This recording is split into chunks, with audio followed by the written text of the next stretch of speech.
स्वागत है। हमें चाहिए कवि हरिऔध की कविता का अध्ययन आज हम करेंगे। पहला पद है, कपड़े रंग कर जो न कपट का जाल बिछावे, तन पर जो न विभूति पेट के लिए लगावे।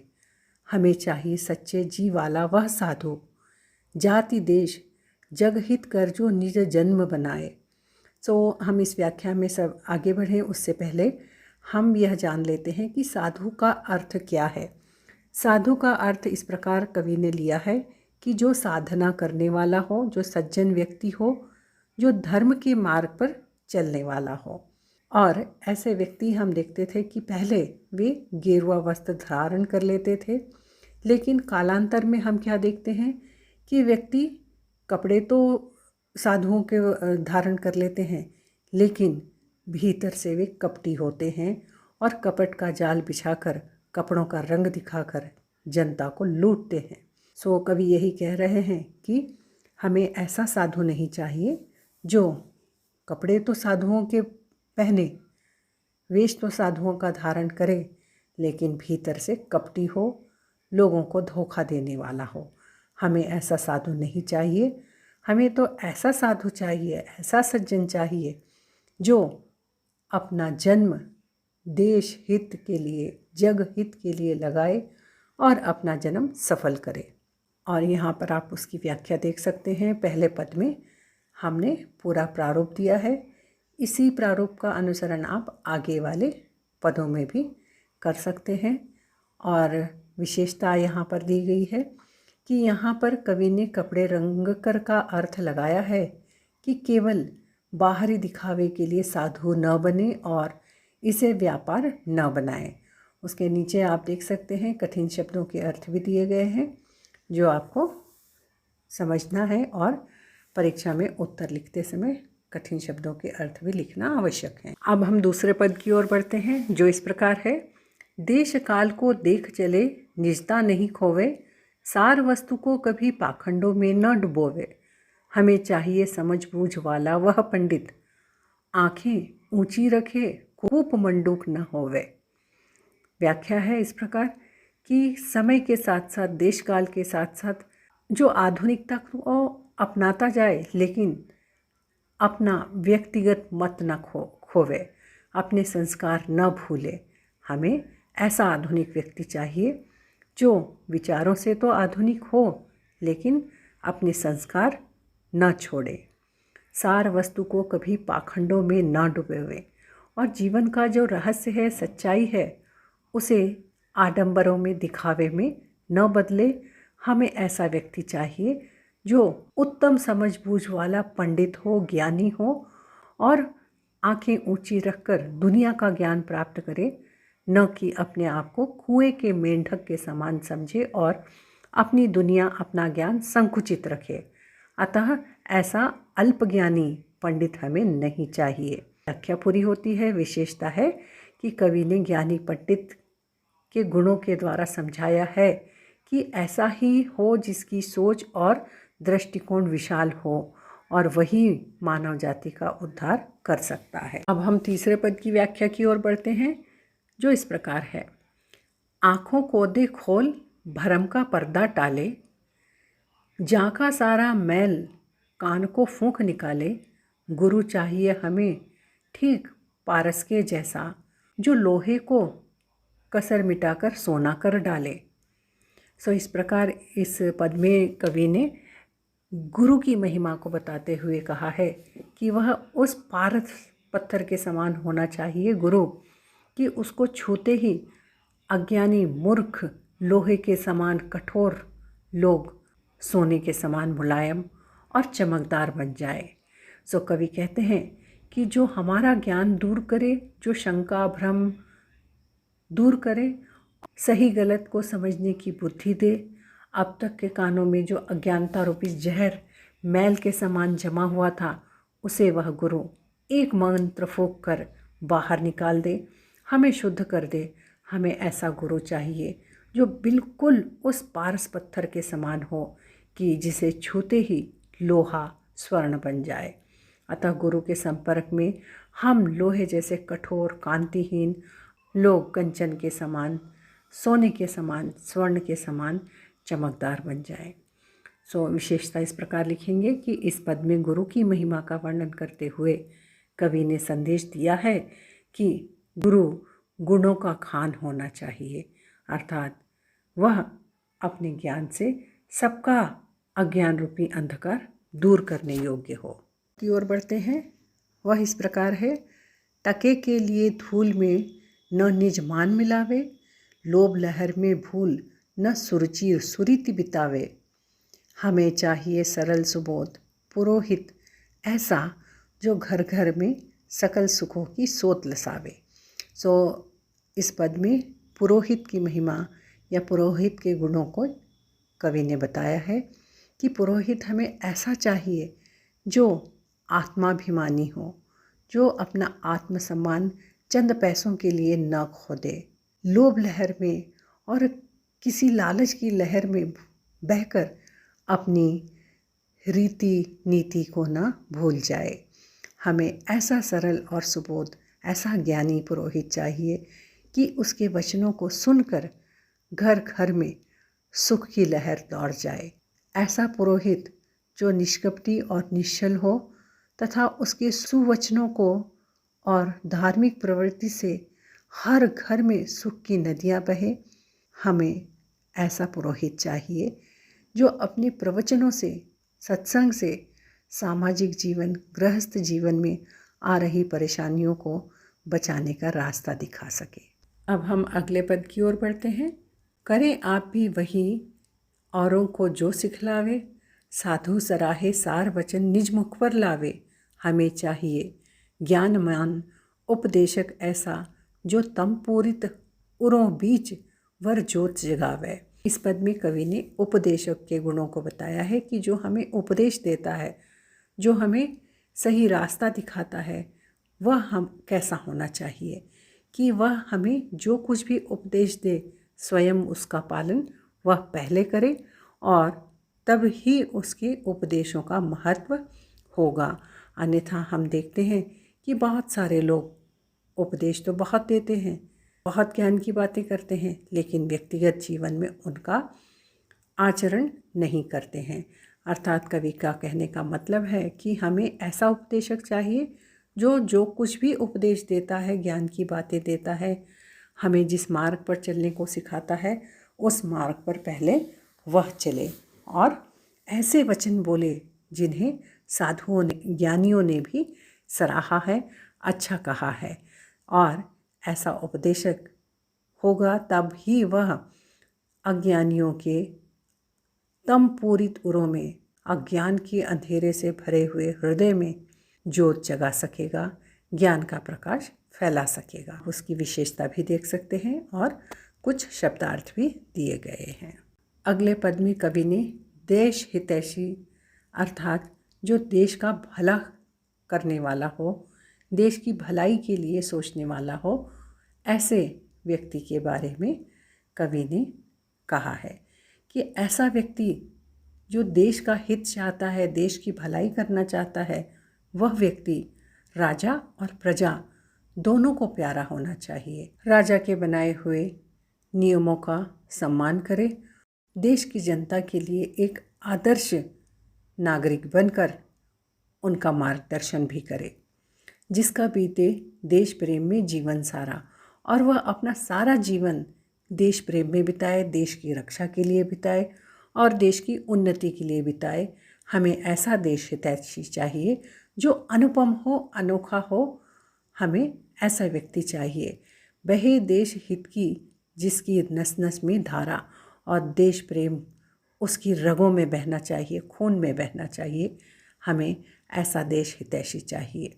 विशेषता यहाँ पर आप देख सकते हैं, राजा और प्रजा को अच्छा लगने वाला व्यक्ति निश्चित ही अनोखा होगा और उसके हाथ में देश की बागडोर दी जा सकती। अगला पद है, जिसे पराई रहन सहन की लौ न लगी हो, जिसकी मति सब दिन निजता की रही सगी हो।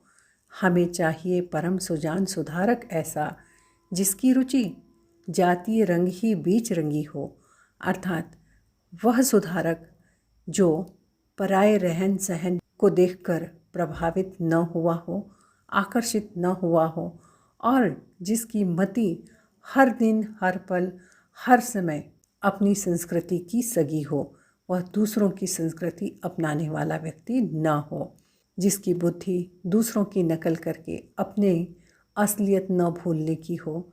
हमें ऐसा समझदार सयाना सुधारक चाहिए जो केवल मानव जाति को प्रेम करने वाला हो और जिसकी रुचि केवल जाति रंग के बीच रंगी हो, अर्थात मानव जाति। यहाँ पर जाति शब्द का हम अर्थ जात पात में नहीं लगाएंगे, यहाँ पर हम अर्थ लेंगे केवल मानव जाति को प्यार करने वाला हो। विशेषता है, कवि संदेश दे रहे हैं कि अपने मूल्यों और संस्कृति का मान सम्मान करें, वही सच्चा सुधारक होता है। अगला पद है, जिसके हो ऊंचे विचार पक्के मंसूबे, जी होवे गंभीर भीड़ में कि पड़े न ओबे। हमें चाहिए आत्मत्यागरत ऐसा नेता, रहे जाति हित में जिसके रोए तक डूबे। और इस पद में कवि कहते हैं कि हमें ऐसा नेता चाहिए जिसके विचार तो उच्च हों और वह इरादों का भी पक्का हो, पक्के इरादे रखता हो, अर्थात जो भी वह तय करता है, निश्चित करता है, उस पर वह दृढ़ रहे। हमें ऐसा नेता चाहिए। जी होवे गंभीर भीड़ के पड़े न ओबे, और संकटों की कितनी भी भीड़ हो वह कभी भी उनसे न ओबे, वह उनसे दूर न भागे, बल्कि गंभीरतापूर्वक उनका सामना करे। हमें ऐसा नेता चाहिए जाति हित के लिए, मानव जाति की भलाई के लिए अपना रोया रोया अंतिम सांस तक वह जाति हित के लिए ही कार्यरत रहे। हमें ऐसा नेता चाहिए। और विशेषता देख सकते हैं यहाँ कि ऊंचे विचार और पक्के इरादों वाला व्यक्ति ही महान नेता बन सकता है। अगला पद है, बोल बोल कर वचन अमोल उमंग बढ़ावे, जन समूह को उन्नति पथ पर संभाल चलावे। इस प्रकार का हमें चाहिए चतुर प्रचारक जो अचेत हो गई जाति को सचेत बनाए। अर्थात हमें प्रचारक ऐसा चाहिए कि जिसकी आवाज़, जिसके वचन इतने उमंग भरे हों कि वह सुनने वालों को भी उत्साहित कर दे। उसकी बातों में, उसके वचनों में इतनी ताकत हो कि वह निराश हुए वाले लोगों में भी आशा की किरण जागृत कर दे। जो भी उसके अनुयायी हैं या जितनी भी मानव जाति है, जन समूह है, उन सबको एक साथ संभाल कर प्रगति के पथ पर आगे चलना सिखाए। ऐसा प्रचारक चाहिए कि जिसकी बातें इतनी प्रेरणादायक हो कि निराश व्यक्तियों में भी वह प्राण फूंक दे। विशेषता है, कवि ने संदेश दिया है कि समाज और देश में इसे कुशल और समझदार व्यक्तियों का होना ज़रूरी है जो निराश जातियों में आशा किरण जगाने की योग्यता रखते हों। 10वां पद है, देख सभा का रंग ढंग से काम चलावे, पचड़ों में पड़ धूल में न सिद्धांत मिलावे। हमें चाहिए नीति निधान सभापति ऐसा जो सब उलझी गुत्थियों को सुलझावे। अर्थात हमें ऐसा सभापति चाहिए जो सभा के रंग ढंग को देखकर अपना काम आगे बढ़ाए, जिसका अर्थ है कि उसका सारा ध्यान काम पर केंद्रित हो और जैसे सभाजनों के विचार हैं, उन विचारों में से अपना काम आगे बढ़ाता चले और सभा का काम सफल बनाता चले, न कि लोगों के विरोधों और मतभेदों में पड़कर अपना काम रोक दे और अपने सिद्धांतों को भूल जाए। हमें ऐसा सभापति चाहिए जो नीति निधान हो, जिसे नीति नियम कायदे कानून का पूरा ज्ञान हो और उस ज्ञान से वह कितनी भी कठिन से कठिन उलझने हो उन्हें सुलझा सके। हमें ऐसा सभापति चाहिए जो कानून का ज्ञाता हो।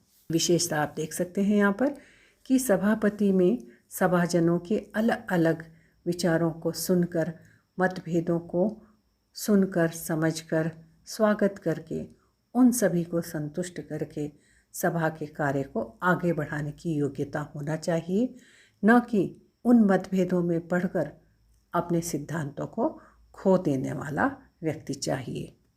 अगला पद है, ऐंच पैंच में कभी सच्चाई को न फंसावे, लंबी चौड़ी बात बनाना जिसे न आवे।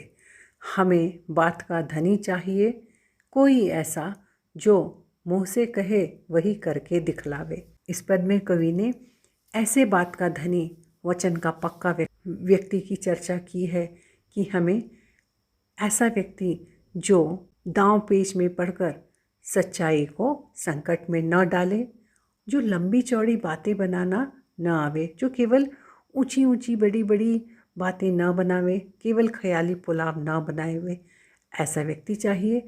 और हमें तो बातों का धनी, वचन का पक्का, जो प्राण जाए पर वचन न जाए, ऐसे नियमों का पालन करने वाला हो। हमें ऐसा धनी व्यक्ति चाहिए जो एक बात जो मुंह से निकाल दे, जो वो कह दे उसे करने के लिए हर कीमत पे तैयार रहे। हमें ऐसे बात का धनी व्यक्ति चाहिए। और विशेषता आप देख सकते हैं यहाँ पर, बात का धनी व्यक्ति कभी वो बातें नहीं करता जो वह कर नहीं सकता, और जो वह कहता है उसे हर कीमत पर पूरा करता है। इसके नीचे आप शब्दार्थ भी देख सकते हैं। अगला पद है, किसे असंभव कहते हैं यह न समझ पावे, देख उलझनों को चितवन पर मैल न लावे। हमें चाहिए धुन का पक्का ऐसा प्राणी, जो डाले उसे कि जिसमें हाथ लगावे। इस पद में कवि कहते हैं हमें ऐसा धुन का पक्का, ऐसा जुनूनी व्यक्ति चाहिए जो किसी भी कार्य को करने के लिए ठाने तो उसे पूरा ही करे, अर्थात वह जो भी कार्य करने का बीड़ा उठावे तो वह पूरा करे। हमें ऐसा व्यक्ति चाहिए। और ऐसे व्यक्ति जिसके लिए असंभव कुछ भी न हो, जो हर कार्य को करने के लिए तैयार रहता हो, और उलझनों, परेशानियों, कठिनाइयों को देखकर जिसकी आंखों में किसी भी प्रकार की निराशा के भाव न आए, हमें ऐसा व्यक्ति चाहिए। वह व्यक्ति जो हर कार्य को करने के लिए तैयार रहता है, जिसे असंभव कुछ नहीं लगता, ऐसा व्यक्ति ही हर कार्य पूरा कर सकता है जिसे वह करने के लिए तैयार रहता है। विशेषता इस प्रकार है कि ऐसा साहसी व्यक्ति की बात कवि ने की है, जो कभी यह नहीं देखता कि कार्य कठिन है, बस वह कर्म पर अपना ध्यान करता है। ऐसा व्यक्ति कभी साधारण नहीं होता, और ऐसे व्यक्तियों के लिए कभी भी कोई भी कार्य असंभव नहीं होता है। कोई जिसे टटोल न ले आँखों कैसे वे, जिसके मन का भाव न मुखड़ा बतला देवे। हमें चाहिए मनुज पेट का गहरा, ऐसा जिसके जी की बात जानतम लोम न लेवे। अर्थात यहाँ पर कवि कहते हैं कि हमें ऐसा गंभीर व्यक्ति चाहिए कि जिसकी योजनाओं की जानकारी उसकी आँखों के हाव भाव से कोई और न जान ले, और उसके हृदय में क्या चल रहा है, मन में क्या चल रहा है, चेहरे पर यह भाव पढ़ा न जा सके। अर्थात जो गोपनीयता को समझने वाला हो और उसे कायम रखने वाला हो, तथा जिसे अपनी भावनाओं पर खुद की पकड़ हो, संयम हो। हमें ऐसा व्यक्ति चाहिए जो राज छुपाना अच्छी तरह जानता है, अन्यथा दुश्मन उसके राजों को जानकर, योजनाओं को जानकर उसका गलत फ़ायदा उठा सकते हैं। इसलिए कवि कहते हैं कि हमें एक धीर गंभीर मनुष्य चाहिए, जो गोपनीयता जिसकी ताकत हो, और आँखों से कोई भी उसके मन का पता न लगा सके। हमें ऐसा व्यक्ति चाहिए। विशेषता इस प्रकार है कि गंभीर व्यक्ति एक विश्वास पात्र हो सकता है, जिसे बेफिक्र होकर अपना नेता चुना जा सकता है। अब हम 14वें पद की ओर बढ़ते हैं, जिसमें कवि ने ऐसे धनी व्यक्ति की चर्चा की है जो लालची नहीं होता है और अपने धन का उपयोग दूसरों के उद्धार के लिए लगाने वाला व्यक्ति चाहिए। कवि कहते हैं कि जिसके धन से खुले समुन्नति के सब राहें, जो हो जावे वे काम विबुध जन जिन्हें सराहें। हमें चाहिए सुजन गांठ का पूरा ऐसा, जो पूरी कर सके जाति की समुचित चाहे। अर्थात हमें ऐसा धनी व्यक्ति चाहिए जिसे अपने धन पर घमंड ना हो और जो लालची ना हो। अर्थात ऐसा व्यक्ति ही अपनी धन संपत्ति को दूसरों के लिए भी उद्धार का रास्ता बनाने में लगा सकता है। सो यहाँ पर कवि यह कहना चाहते हैं कि जो धनी तो होता है लेकिन अपनी धन संपत्ति का उपयोग केवल अपने सुख के लिए करता है या अपने धन संपत्ति को देखकर मन ही मन खुश होता रहता है, हमें ऐसा धनी व्यक्ति नहीं चाहिए, बल्कि हमें ऐसा धनी व्यक्ति चाहिए कि जिसका धन, इसके खजाने का दरवाज़ा समुन्नति के लिए हो, सबकी उन्नति के लिए हो और हो जावे जो वे काम विभुत जन जिन्हें सरावे। और उसके धन से वे सारे काम हो जाने चाहिए जिसे देखकर ज्ञानी लोग भी खुश हो जाएं और सराहना करें। हमें चाहिए सुजन गांठ का पूरा ऐसा, अर्थात हमें ऐसा धनी व्यक्ति चाहिए जो अपने धन का उपयोग मानव जाति की उद्धार के लिए लगाए। विशेषता इस प्रकार है कि यह बहुत अच्छी बात कवि ने स्पष्ट की है कि दुनिया में धनी तो बहुत होते हैं, जो केवल अपने लिए ही कमाते हैं वे धनी नहीं होते हैं। अपने धन का उपयोग दूसरों के लिए भी करे वही व्यक्ति असली धनी होता है। अब हम अगले पद की ओर बढ़ते हैं। वह है ऊंच नीच का भेद त्याग सबको हित माने, चींटी पर भी कभी न अपनी भौहें ताने। हमें चाहिए मानव ऊंचे जी का ऐसा, अपने ही जी सा सभी जीव का जी जो माने। अर्थात हमें एक ऐसा महान व्यक्ति चाहिए, ऊंचे विचारों वाला चाहिए, जो कभी भी ऊंच नीच का भेद न मानता हो या ऊंच नीच के भेद को त्याग कर सबका हित माने, सबकी भलाई माने, भेदभाव ना करे, बिना भेदभाव के सबकी भलाई करता रहे। यहाँ तक कि चींटी जैसे छोटे जीव पर भी, जिनकी प्रवृत्ति ही काटना होता है, वो भी अगर काट देती है, हानि पहुँचा देती है, तो छोटे जीव पर भी वह कभी अपनी भौहें न ताने, अपना गुस्सा, अपना कोप न दिखावे। हमें चाहिए मानव ऊंचे जी का ऐसा, ऐसा मानव जिसका हृदय बहुत बड़ा हो, बहुत विशाल हो, बहुत ऊंचा हो, अपने जी सा, और जैसे वह अपने हृदय को मानता है, अपने आप को जानता है, अपने प्राण जैसे उसको प्यारे होते हैं, वैसे ही दूसरों के प्राणों की भी रक्षा वह करे। हमें ऐसा ऊंचे विचारों वाला मानव चाहिए।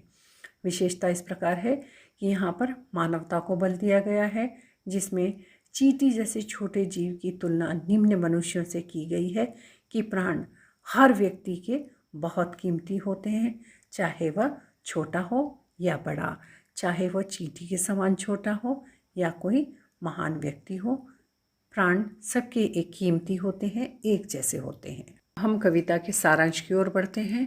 सारांश लिखने के लिए आप सबसे पहले शीर्षक लिखेंगे कि आप कौन सी कविता का सारांश लिख रहे हैं। उसके बाद उस कविता के कवि का परिचय लिखेंगे। यह कवि परिचय आप डिस्क्रिप्शन बॉक्स में देख सकते हैं, यहाँ पर हमने नहीं लिखा है।